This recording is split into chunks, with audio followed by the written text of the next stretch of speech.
Oh boy, my throat's dry, and this is gonna be I won't even say a doozy. The last one was a moderate doozy, but this one is what's beyond a doozy? A toozy? A throozy? Is it a quasi? Yeah, a quasi. Because it's double a doozy. If you put the do, like if you I would say quantified do as in like duo or something, then let's say it's a quasi because it's double that. So it's four. This is going to be a quasi. But like Quasimodo himself, I will one day straighten my back and get things done so that I don't get the girl, but I will get the praise. How's it going, everyone? My name is Monkey Jam. This is Monkey's Grotto, and this is the last segment of the Grotto Show for the stream that I did earlier today and then wound up deleting. Don't worry about it. If you need context, watch the first video where I go over the whole Jim Gordon situation. I give you better context from there. But to summarize, audio quality was bad.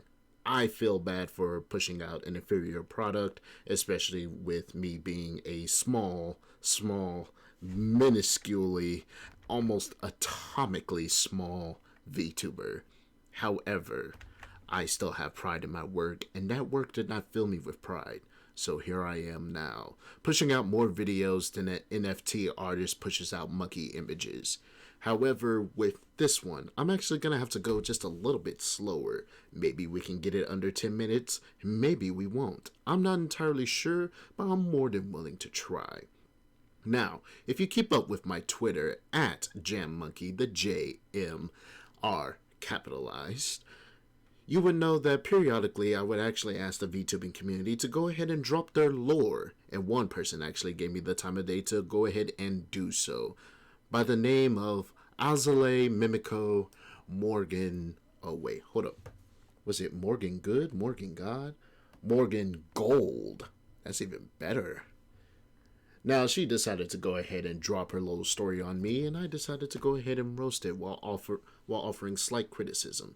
Because my philosophy is that if you actually put in a little bit of effort into the backstory that is your VTubing persona, then one day when you inevitably have to turn off the lights, shut off the mic, turn off the Twitter feed, and leave the studio, you don't want to leave that character just hanging there, floating in cyberspace to be turned into data, munched away, and disappearing only for some hippie child to discover 30 years later. No, you want to actually do something with it. And for those that actually want to put a modicum of work into it, or at least more than what the average, I should say, VTuber does, I should say that this should go ahead and help out here for you. Now the thing is, this is going to require just a small little change right here. Boop! And here we are, people. Now, earlier when I did this, I went ahead and read it word for word, which I can go ahead and do, but I'll probably have to do it just moderately fast. But I'll go ahead and just get right down to it. First and foremost, I'll just go ahead and combine reading with criticism.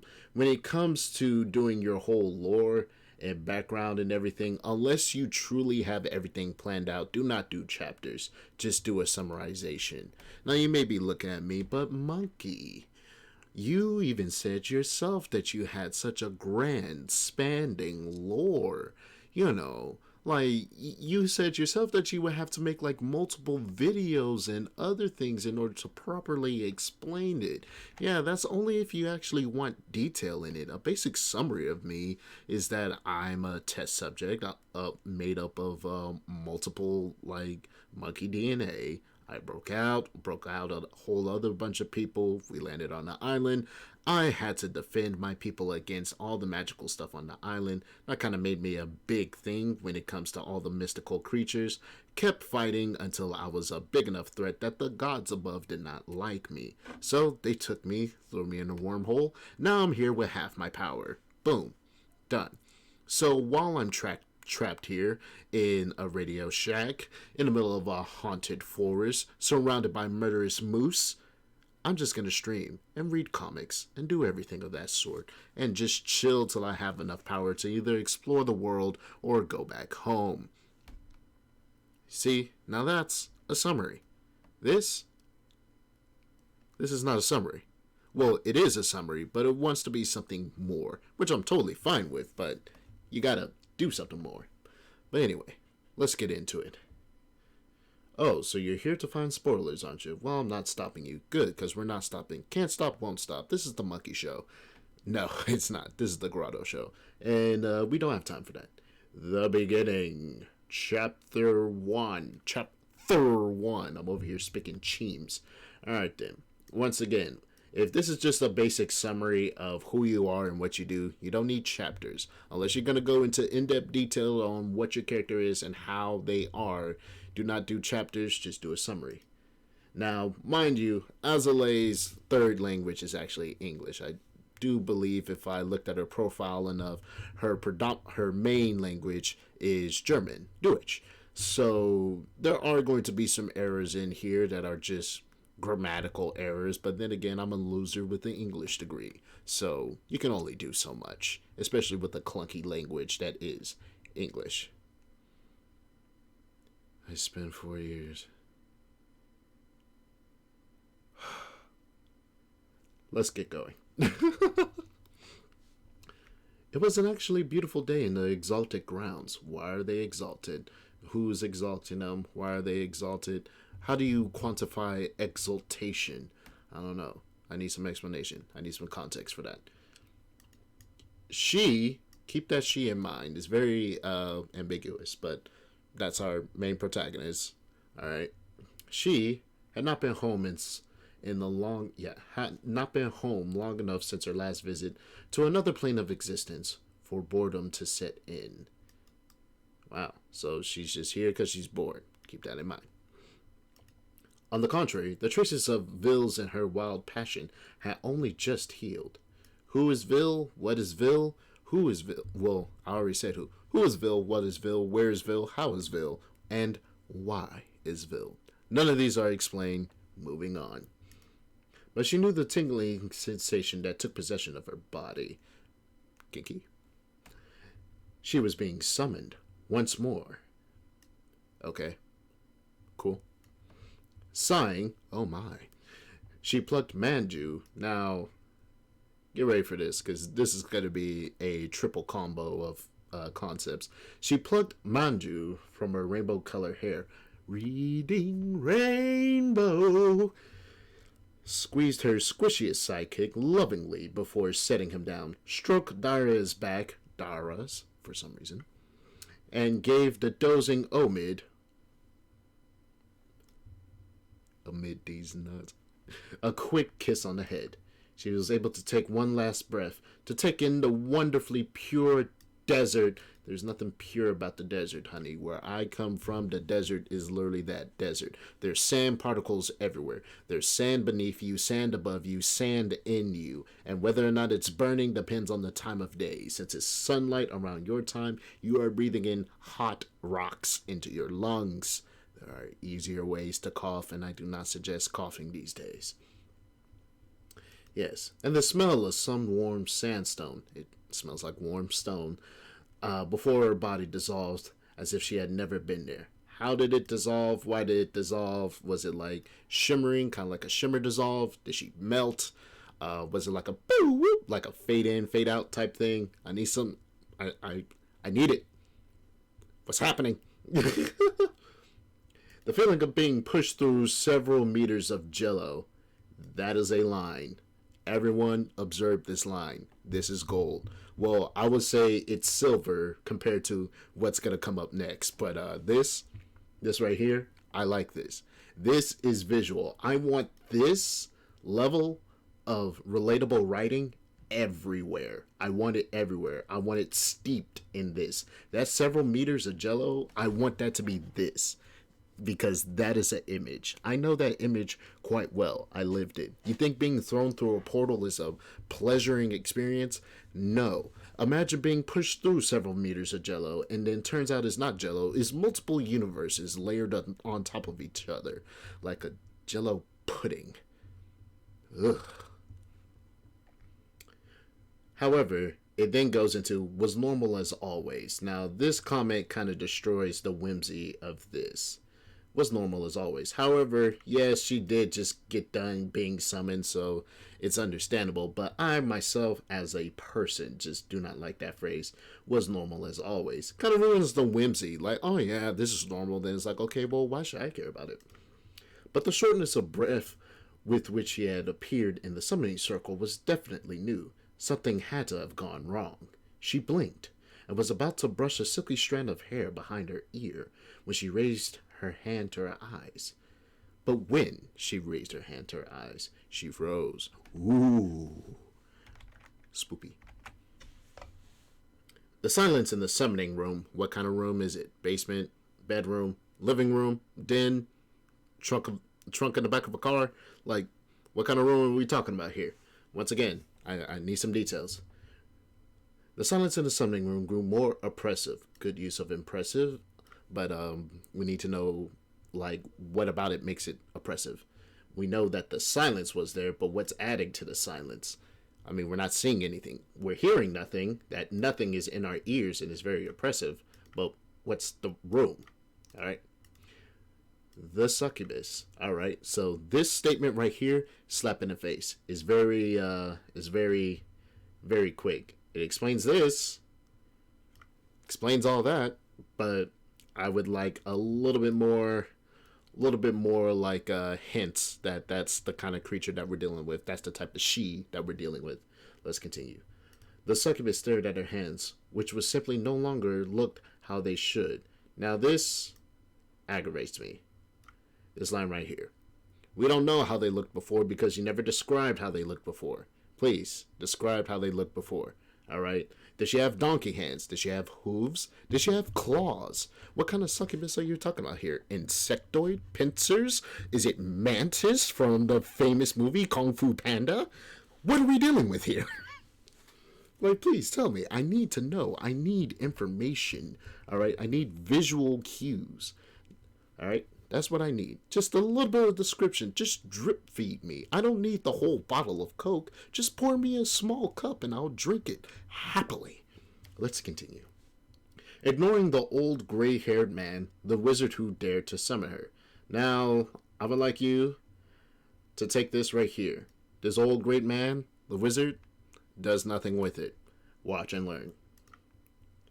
Who had dared summon her.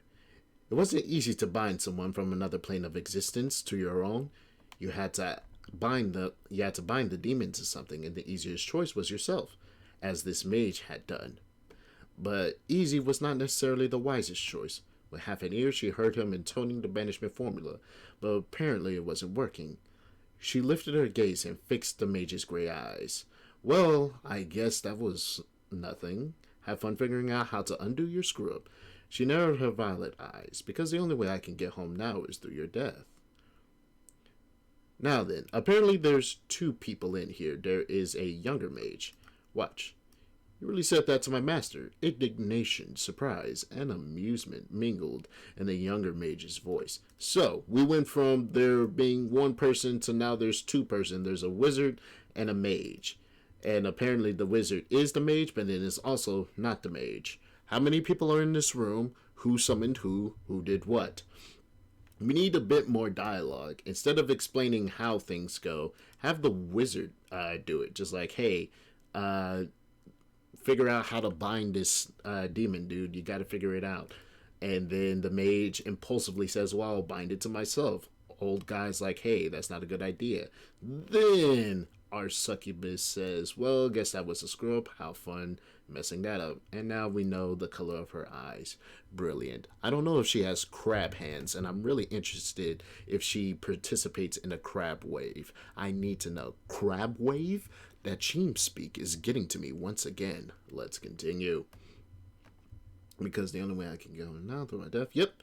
Says to the master. So he's a freaking apprentice. So we have an apprentice. We have a younger mage that's an apprentice and an old wizard. So he was assigned to keep an eye on a lady. So the older mage just summons a demon and screws off, as you do. This is anime logic after all. And then the younger mage is to deal with it. Once again, I would say if you're not going to do anything with the old gray-haired man, get rid of him. Just have it in a situation to where a younger mage wants to prove his worth, summons a succubus, and now needs to do something with it. So, here we go. And so he had finally started talking. Yeah, here we go. As an apprentice, he had simply been assigned to keep an eye on the succubus lady, as I stated. But he found it hard to resist her charm. She's a succubus. It makes sense. If you know anything about succubus lore, the breakdown is they usually, if you look at them on site, it's a aphrodisiac. It's an aphrodisiac meme, I should say. It's a mimetic type thing. If you don't know mimetics, I would say just either look it up or be in the SCP universe. Will be in the SCP fandom. If you're in the fandom, you know about mimetics, you know that this is a usual thing. Let's continue. And so he started talking to her. Yep. Imagine saying yep. Imagine the demon saying yep to you. Continuing. The demon confirmed, giving the mage a bitter but also slightly amused smile, lifting one corner of her mouth. So it's not really a grin like me, but it's more like a smug type thing, you know? Let's continue. She was still finding it difficult to interact with her surroundings in her new form. Now, we don't know what this form is yet, but apparently it's difficult. But it probably was only a matter of time before she adapted enough. After all, they had only been here for a few hours, or was it days? The curtains were closed, and the electronic light, with its low, barely audible hum, had gone on and off a few times. Maybe it had been a few days. We need some clarification as to what's going on here. If it has been a few days, actually pace out those days. If it hasn't been a few days, but only a few hours, but it feels to her like it's been a few days, then just comment as it feels like time is stretching. You can have her look at her clock, which adds to the curtains and electric light and everything of that sort. So if there's curtains, not a basement, so it's clearly a room of some sort. I'm thinking it's a bedroom, so I'm pretty sure there's a clock somewhere on there. So she could just be looking at that just well, things are pretty weird. Also, along with time stretching, what else is difficult when it comes to interacting everything? Is it her hands? Is there claw-like hands that are now human hands or centipede hands? Who knows? I don't know. I need clarification on what she's finding difficult to do in her new form. Here we go. Thoughtfully, she takes another sip through the straw. There's a straw now, alright? A random straw appears. Catch it with this Pokeball. Boom! Where did this come from? Why? Where is it? Where did this straw come from? I'm genuinely curious. Did it just appear? Did it spawn? Is it God himself coming through the layers of the universe? And if so, why are you sipping God, man? To continue. That's good, she observed. What did you say was in this can? And then another person speaks. Whenever another person speaks, hit the inner space. Whenever another person speaks, a new paragraph needs to be formed. This is one of the few technical things that I would say. This is just as a writer thing. Whenever a new person talks, hit that enter key, paste it out. It'll be good to go from there. Let's just call it Succubooster. Now this is marketing. I want to market this. I want a t-shirt that says Succubooster. All right? I do. I want a sponsorship with the people behind Succubooster. All right? This mage right here, I want to shill for him, cuz this is good. This is good. Now, how it gets into it, a drink that I have added ingredients through a special spell of my own devising. So with mana, pheromones, various, and I'm gonna try to pronounce this right, gonadotrophins, basically gonad juice, his own gonad juice, I would like to assume, unless it's the old man's. Ugh. To continue. Let's just call it Succubooster. Again, I want that on a shirt. Okay? I want that on a shirt. The succubus interrupted before the mage could get too lulled into the genius of his own invention. What do you mean? That is genius. Let him revel in it. It was genius. Yes, it was. So let him revel in it. He deserved that. He thought of that on the fly, I believe. I don't know how time is. You should probably figure out what time is before you tell me anything else. It helped keep her hunger for lust in check better than the meager portions she pilfered as snacks here and there. Okay, I'm gonna need some more context on this, because how is she pilfering snacks? What exactly is she pilfering in order to satisfy these things? You're hoping that the reader already has prior knowledge of not only you but the elements that you're presenting here. So in that way, it's just like, oh yeah, this and that, this and that, this and that, this and that, this and that. No, we need some context. All right, how is she getting these snacks? Why is she getting these snacks? From who is she getting these snacks? All right, we need stuff. We need some sort of context. Okay, but the mage was talking about so many things, and she had no idea. So she preferred to that she had no idea about. So she preferred to interrupt him first. But I mean, seriously, surely the incantation could have just not worked. Usually, incantations just don't work unless the performers find the mistakes and iron them out. I mean, it's our only protection against being summoned. Now, I want you to really absorb this information here, because this is a critical part of the story that I find not egregious, but just like, wow, that needs to be a common theme. I need you to look at that here right quick, okay? Apparently, according to her, the only defense that magical VTubers like her, and like everyone like her, demons, angels, cherubs, imps, everything in between, even your classic isekai goblin, the only thing that's protecting them from being summoned into the real world is for the summoner to bungle the spell. Now, we live in the age of VPNs. Is there not a magical VPN that magical beings can use? I mean, I'm moderately magical. I'm a talking monkey, but part of that is science. The other part is sorcery and my own stunningly beautiful yet seething charm. Yes, that is a proper use of seething. Get off my case. But anyway... But seriously, is there not like some sort of service that like other magic users can use to like block unconsenting summons? You know, probably make summoning a bit safe for those that are summoned and the summoner, you know? Shouldn't we have a seminar for summoners in order to discuss the ethics of summoning? Like, come on. Like, this is... Come on. Like, I'm gonna get in touch with some VTubers, okay? I'm gonna talk to my man Duck, Sparky. I'm going to talk to a lot of people, okay?